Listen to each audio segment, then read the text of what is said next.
ఇప్పుడు you are here to protect the law and order. You are here to stay the voiceless. No, but what you are telling is గతము గితము రాజకీయం మాట్లాడుతున్నారా మీరు? మీ duty ఇది. ఇక్కడే ప్రాణాలు మానాలు ఆస్తులు కాపాడుతున్న బాధ్యత మీది. దాన్ని పక్కన పెట్టి రాజకీయ స్పీచ్ ఇస్తారా మీరు? ఎట్లా మీరు ఇప్పుడు అన్ని ఏంటంటే గతము కాదు. ఇప్పుడు ఈ రోజు డిఎస్పీ ఈ రోజు అండి మీరు గతంలో మీరు కాదు డిఎస్పీ, ఈ రోజు మీరు DSP. Today it is your duty to protect law and order here. But you are talking about something. నిన్న గురించి ఏదో మాట్లాడుతున్నారు మీరు ఏదో మాట్లాడుతున్నారు. ఇక్కడే మీరేం మాట్లాడుతున్నారు?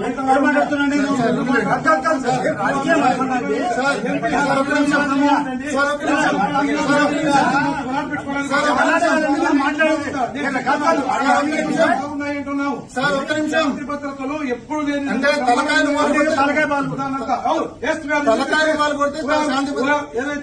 ఏదైతే మీరు కంప్లైంట్ ఇచ్చారో కంటెంట్ ఆఫ్ ది ఎఫ్ఐఆర్ ప్రకారం కంప్లైంట్ ప్రకారం ప్రతి ఒక్క చేస్తున్నాం. ఈ రోజు ఎందుకు జరిగింది?